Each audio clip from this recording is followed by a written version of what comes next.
تو اب کیا ہوتا ہے، شیطان جو ہے وہ اس پلاننگ میں رہتا ہے کہ میں کیا کام کروں کہ لوگ جو ہیں، میں کوئی تو ایسا کام کروں جس سے لوگوں کے ہاتھ ایسا کوئی کام ہو جائے کہ اللہ ان سے کیا ہو جائے، ناراض ہو جائے۔ تو شیطان اسی فراق میں رہتا ہے کہ کچھ تو مجھے کرنا پڑے گا۔ وہ پلاننگ ہی کرتے رہتا ہے، لیکن اس کو کوئی پرٹیکولر آئیڈیا نہیں مل رہا ہوتا، کیونکہ اب اللہ بھی لوگوں سے خوش ہے، لوگ بھی اللہ سے خوش ہیں۔ شیطان کو کوئی کنکلوژن ہی نہیں مل رہا کہ میں ایسا کیا کروں کہ اللہ، بندے اور لوگوں کے درمیان پھوٹ پڑ جائے، اللہ ناراض ہو جائے۔ کیونکہ شیطان فرشتوں کے صف میں تھا، عزازیل اس کا نام تھا، اور وہ بڑا عبادت گزار تھا، لیکن چونکہ اس نے آدم علیہ السلام کے آگے سجدہ نہیں کیا، اللہ ناراض ہو گیا اور اللہ تعالیٰ نے اس کو مردود قرار دے دیا، مقرب سے وہ مردود ہو گیا۔ تو اس کی نظر میں آدم علیہ السلام جو ہے دشمن تھے، تو پہلی چال اس نے چلی جنت سے ان کو نکلوانے میں، ہے نا۔ اب دوسری چال اس کی یہ تھی کہ دنیا میں بھی انسان بڑے آرام سے رہ رہا ہے، مجھے کچھ تو کرنا پڑے گا کہ اللہ ان کو سزا دے۔ اب وہ سوچتا ہے، اتنے میں کیا ہوتا ہے، ان لوگوں کے درمیان کوئی انسان مر جاتا ہے۔ اب سارے لوگ رونے لگتے ہیں، اس کو دفناتے ہیں، سب کچھ ہو جاتا ہے۔ اب شیطان کو یہاں پر موقع ملتا ہے، تو شیطان ایک بوڑھے انسان کے بھیس میں اپنے آپ کو بدل دیتا ہے اور لوگوں کے درمیان جا کر کہتا ہے کہ یہ جو مر گئے بڑے اچھے تھے، مجھے تو بڑا افسوس ہو رہا ہے ان کی موت کا سن کر۔ تو لوگ اور زیادہ رونے لگتے ہیں کہ ہاں بہت اچھے تھے، بہت زیادہ عبادت کرتے تھے، جو بھی اللہ سے مانگتے تھے اللہ ان کو دے دیتا تھا، بہت زیادہ عبادت گزار تھے، کبھی بھی اللہ سے غافل نہیں ہوئے۔ پھر شیطان کہتا ہے کہ کتنا ہی اچھا ہوتا کہ اتنے نیک انسان کو تم روزانہ دیکھ سکتے تھے۔ تو لوگ کہتے ہیں کہ ہاں بہت اچھا ہوتا تھا، لیکن یہ مناسب نہیں ہے کیونکہ اب تو یہ مر چکے ہیں اور مرنے والے کو ہم دیکھ نہیں سکتے۔ تو شیطان کہتا ہے کہ میرے پاس ایک آئیڈیا ہے، اگر اس آئیڈیا پر ہم عمل کریں گے تو ہم روزانہ ان کو دیکھ سکیں گے، یہ تو بہت نیک تھے، ان کو ہم روزانہ دیکھ سکتے ہیں۔ تو لوگ کیوریس ہو جاتے ہیں، کیوریس ہو کر پوچھتے ہیں کہ اچھا بتاؤ کیا آئیڈیا ہے۔ تو شیطان کہنے لگتا ہے کہ یہ جو مر گئے نا، ان کی تصویر بناتے ہیں، ان کی فوٹو بناتے ہیں، تصویر بناتے ہیں اور روزانہ ان کو دیکھیں گے۔ تو لوگوں کو آئیڈیا بڑا پسند آتا ہے کہ ہاں یہ تو بہت اچھا آئیڈیا ہے، تو ان کی ہم نا پینٹنگ بناتے ہیں، ان کی پینٹنگ بنائیں گے اور صبح شام دیکھیں گے، کیونکہ یہ تو بڑے نیک تھے اور جو بھی اللہ سے مانگتے تھے اللہ اس کو قبول کر لیتا تھا۔ اب شیطان یہ اتنا بولتا ہے اور وہاں سے چلا جاتا ہے، لوگ ان کی پینٹنگ بنا لیتے ہیں۔ اب وہاں پہ ٹریڈیشن بن جاتا ہے کہ جو بھی مرتا تھا لوگ اس کی تصویر بناتے تھے، جو بھی مر جاتا اس کی تصویر بناتے، اسے صبح شام دیکھتے تھے۔ اب یہ سلسلہ چلتے چلتے کیا ہو گیا، ان کے بعد والی جنریشن کیا کرنے لگی، جیسے ہی کوئی مر جاتا اس کی مورتی بنانے لگی، اسٹیچو بنانے لگے، ٹھیک ہے۔ پھر یہ بھی ٹریڈیشن چلتا آیا، جو بھی مرتا فوراً اس کا اسٹیچو بناتے۔ اب سمجھو کوئی مر گیا، اس کا نام خالد ہے تو خالد نام کی اسٹیچو بنا دی، کسی کا نام حامد ہے، حامد نام کی اسٹیچو بنا دی۔ تو جو بھی مرتا تھا اس کا اسٹیچو اینڈ اس کو نام دے دیتے تھے۔ پھر ایسے ہی ٹائم چلتا گیا، پھر نیکسٹ جنریشن کے لوگ کیا کرتے ہیں، جو بھی مر جاتا اس کی اسٹیچو بناتے، اس کا اسٹیچو بنا کر اس کے فیوریٹ جو فوڈ آئٹمس ہوتے تھے جو وہ بڑے پسند سے کھاتا تھا اس اسٹیچو کے سامنے رکھنے لگے۔ پھر یہ کچھ دن چلا، پھر یہ چلتے چلتے لوگ ان سے دعائیں مانگنے لگے، ٹھیک ہے، ان کے آگے دعا کے، تو یہ تو مرنے والے بڑے نیک تھے، اس کے لیے ان کی مورتی کے آگے ہم کیا کریں گے، دعا مانگیں گے۔ پھر دھیرے دھیرے ٹائم چینج ہوتا گیا، دعا مانگتے مانگتے لوگ ان کے لیے قربانیاں کرنے لگے۔ پھر یہ بھی سلسلہ چلتا گیا۔ پھر ایک دن ایسا آیا کہ لوگ ان کے آگے کیا کرنے لگے، سجدے کرنے لگے۔ کیا کرتے ہیں، سجدہ کرتے ہیں۔ اب ہم اللہ کے سوا کسی اور کے آگے سجدہ نہیں کر سکتے کیونکہ یہ تو شرک ہو جائے گا۔ پھر دعا مانگے، سجدے کیے، قربانی کی، اور ایک جنریشن ایسی آئی کہ ان کو ہی معبود بنا لیا۔ کیا بنا لیا، معبود کسے کہتے ہیں، جس کی عبادت کی جائے۔ ہم بولتے ہیں نا اللہ کے سوا کوئی معبود نہیں، تو جس کی عبادت کی جائے اس کو معبود کہتے ہیں۔ اب لوگ کیا کرنے لگے، جو بھی مرتا تھا اس کی مورتی بنا لیتے تھے اور اس کو اپنا معبود بنا لیتے تھے۔ اب کسی اور کی عبادت کرنا یہ کیا ہے، اللہ کے سوا کسی اور کی عبادت کرنا شرک ہے، اللہ کے ساتھ ساتھ کسی اور کی عبادت کرنا شرک ہے۔ اب لوگ اللہ کے ساتھ ساتھ ان کی بھی عبادت کرنے لگے، اور ایک ٹائم ایسا آیا کہ اب لوگ اللہ کو بھول گئے، بالکل بھول گئے۔ تو شیطان جو ہے، شیطان مردود پڑھنے سے پہلے مقرب تھا. اب جیسے کہ آپ کے کلاس میں بہت سارے بچے ہوتے ہیں، سمجھو 40 اسٹوڈنٹس ہیں آپ کے کلاس میں، اوکے. 40 اسٹوڈنٹس میں کوئی ایک تو ٹیچر کا بڑا فیوریٹ ہوتا ہے، کلاس ٹیچر کا، ہے نا. تو وہ ٹیچر اس بچے کو ذرا پیمپرنگ کرتے رہتی ہے. پھر اس بچے کو یہ بڑا پتا ہوتا ہے کہ میری ٹیچر کو کیا پسند ہے اور کیا نہیں پسند. ویسے ہی شیطان مردود ہونے سے پہلے مقرب تھا، تو وہ بہت اچھے سے جانتا تھا کہ اللہ کو کیا پسند ہے اور کیا نہیں پسند. اور شیطان یہ بہت اچھے سے جانتا تھا کہ اللہ تعالیٰ ہر گناہ معاف کر سکتا ہے، لیکن اپنے ساتھ کسی اور کو شریک کرو یہ معاف نہیں کر سکتا. تو شیطان نے وہی ٹرک کی، اس نے صبر کیا. اس نے کیا کیا؟ برائی کو اچھائی کی چادر اڑا کر لوگوں کے سامنے پیش کیا کہ کتنے اچھے انسان ہیں، ان کو تم روز دیکھتے تو کتنا اچھا ہوتا. اس طریقے سے اچھا اچھا کر کے بتایا. بٹ وہ شروعات تھی شرک کی، تو شیطان نے یہاں کیا کیا؟ برائی کو اچھائی کی چادر اڑا کر پیش کیا. لوگ فوٹوز بناتے بناتے اسٹیچوز بنانے لگے، اسٹیچوز بناتے بناتے ان کے سامنے کھانے رکھنے لگے، پھر ان سے منتیں مانگنے لگے، دعائیں مانگنے لگے، ان کے لیے قربانیاں کرنے لگے. اور اس کے بعد کیا کر دیا؟ ان کو اپنا معبود بنا لیا، ان کو اپنا معبود ہی بنا لیا. مطلب ان کی ہی عبادت کرنے لگے اور اللہ کو بھول گئے. اب یہاں پر اللہ تعالیٰ کو آ گیا غصہ، اور اللہ تعالیٰ نے بارش روک دی. ٹھیک ہے، پہلے تو اللہ یہ سوچتا ہے کہ میں لوگوں کو یاد دلا دوں کہ یہ گناہ کر رہے ہیں، لیکن اب اللہ تو جا جا کر بول نہیں سکتا کہ تم ایسا کرو، تم ایسا کرو، تم ایسا کرو. اب کوئی بادشاہ ہے تو بادشاہ تھوڑی نا ہر گھر میں جا کر بولے گا لوگوں کے سے تم یہ کرو یہ کرو یہ کرو. تو اللہ سوچتا ہے میں تو نہیں جا سکتا، میں فرشتوں کو بھیجوں گا. لیکن پھر اللہ کیا سوچتا ہے؟ نہیں، اگر فرشتے جا کر بولیں گے کہ تم عبادت مت کرو، تم ایسا کرو، تم ویسا کرو، تو لوگ بولیں گے تم تو کھانے پینے سے پاک ہو، تمہاری نہ بیوی ہے، نہ تمہارے بچے ہیں، نہ فیملی ہے، نہ تمہیں گھر چلانے کی ٹینشن ہے، نہ کچھ، نہ تمہیں پڑھائی کی ٹینشن ہے، نہ اسکول جانے کی ٹینشن ہے، کچھ بھی ٹینشن نہیں. تم تو صرف اللہ کی عبادت کر سکتے ہو، لیکن ہمارے اوپر تو بہت رسپانسبلٹیز ہیں، ہم یہ سب نہیں کر سکتے. تو اب اللہ سوچتا ہے کہ کیا کروں. پھر اللہ سوچتا ہے کہ میں ان کے درمیان سے ہی کسی ایک کو اپنا رسول بناؤں گا. ٹھیک ہے، تو ان لوگوں کے درمیان ایک انسان تھا جو بڑا نیک تھا، بہت ہی اچھا تھا، نیک تھا، غلط کام نہیں کرتا تھا، بہت ہی نیک تھا. تو اس انسان کو اللہ تعالیٰ نے اپنا نبی بنایا، اور ان کا نام تھا نوح علیہ السلام. کیا تھا؟ نوح علیہ السلام. اوکے، نوح علیہ السلام.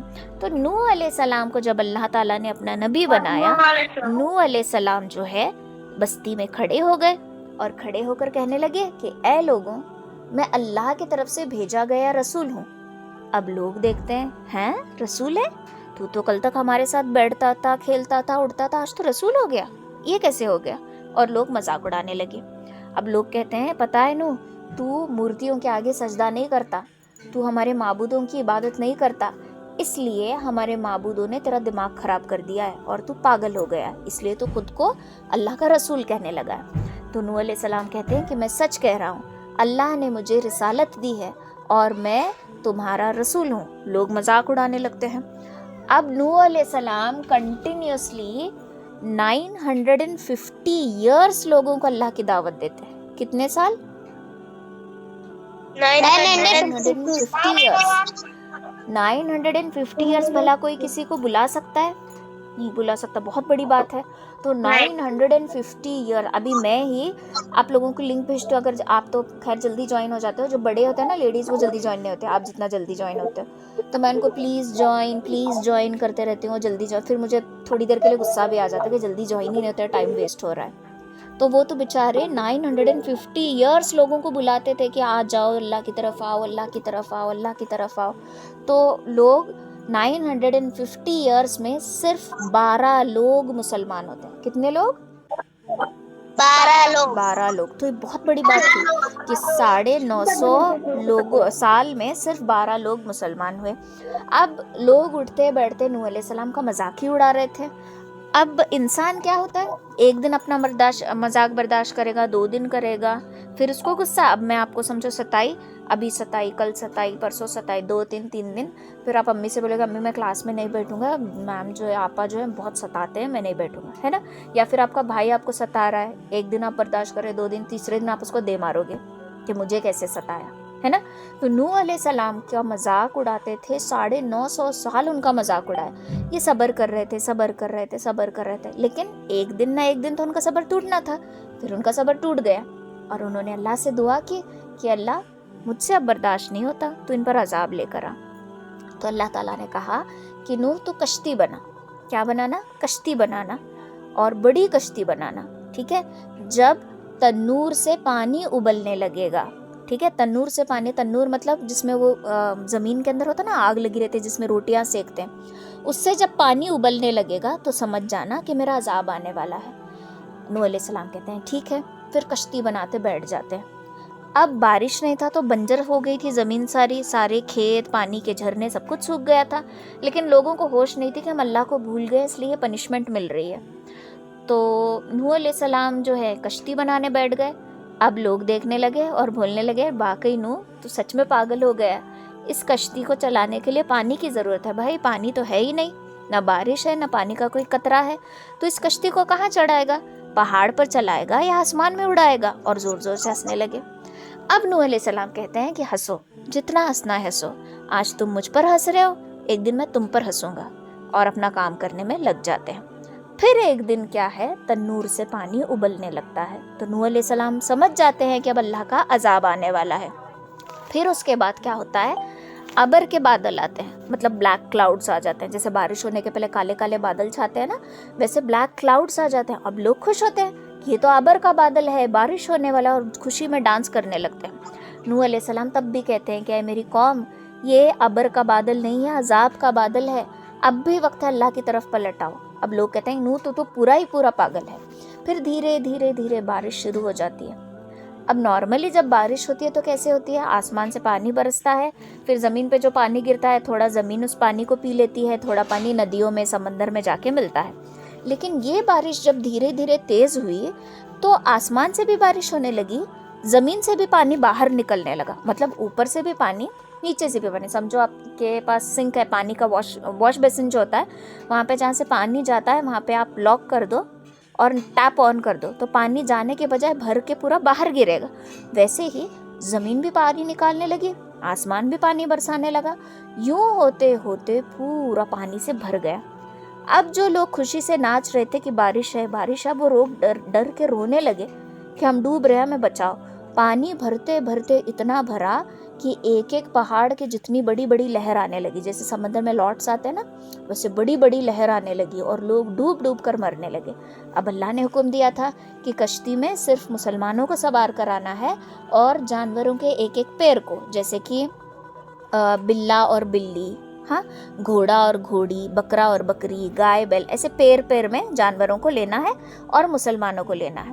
تو نوح علیہ السلام اللہ کے کہنے کے مطابق سارے مسلمان، پورے کے پورے 12 مسلمان کشتی میں سوار ہو جاتے ہیں اور جانوروں کا ایک ایک پیر بھی کشتی میں سوار ہو جاتا ہے، نکل جاتے ہیں. اب کشتی پانی پہ تیر رہی ہے، پہاڑ کی نوک پہ دیکھتے ہیں کہ ان کا بیٹا کھڑا ہے، نوح علیہ السلام کا. تو نوح علیہ السلام اپنے بیٹے کو کہتے ہیں کہ میرے بیٹے، اس عذاب سے تجھے کوئی نہیں بچا سکتا، اب بھی وقت ہے، میری کشتی میں آ جا. تو بیٹا ان کا کافر تھا، اس نے اللہ کو نہیں ماننا تھا. تو وہ کہتا ہے کہ نہیں، مجھے پہاڑ بچائے گا، اور اتنا کہنا تھا کہ پیچھے سے پانی آ کر ان کو بھی ڈبا دیتا ہے. اب جیسے ہی باپ کے سامنے بیٹا ڈوب گیا تو نوح علیہ السلام کو ظاہر سی بات ہے، ان کا بیٹا تھا، ان کو برا لگا اور یہ اپنے بیٹے کی مغفرت کی دعا کرتے ہیں. جیسے ہی اپنے بیٹے کی مغفرت کی دعا کرتے ہیں تو اللہ کو غصہ آ جاتا ہے. اللہ کہتا ہے کہ نوح، مجھ سے ایسے باتوں کا سوال مت کرنا جس کا تجھے علم نہیں ہے. ایک نبی کے خاندان میں کبھی کوئی کافر نہیں ہو سکتا. تو نوح علیہ السلام معافی مانگتے ہیں کہ اللہ مجھے معاف کر دے، میں نہیں جانتا تھا، اور کشتی میں سوار ہو جاتے ہیں. کشتی جا کر رکتی ہے جودی پہاڑ پر. اوکے، جودی پہاڑ پر جا کر کشتی رکتی ہے. پھر جب سارے کے سارے کافر، انکار کرنے والے مر جاتے ہیں، تب بارش کا پانی اتر جاتا ہے، بارش بھی رک جاتی ہے. اب پورے لوگ جو اللہ کا انکار کرتے تھے، جو اللہ کا اور اللہ کے رسول کا مذاق اڑاتے تھے، سب کے سب مر گئے. صرف 12 مسلمان زندہ رہے اور جانوروں کا ایک ایک پیر.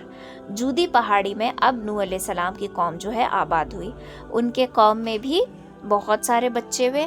اب ان کے فیملی میں سے پھر آگے اور نبیوں کا سلسلہ بڑھا، جو ہم نیکسٹ ویک سیکھیں گے. ٹھیک ہے. تو یہ نوح علیہ السلام کا قصہ تھا. نوح علیہ السلام کی قوم کے اوپر بارش کا عذاب آیا اور نوح علیہ السلام نے 950 سال دعوت دی.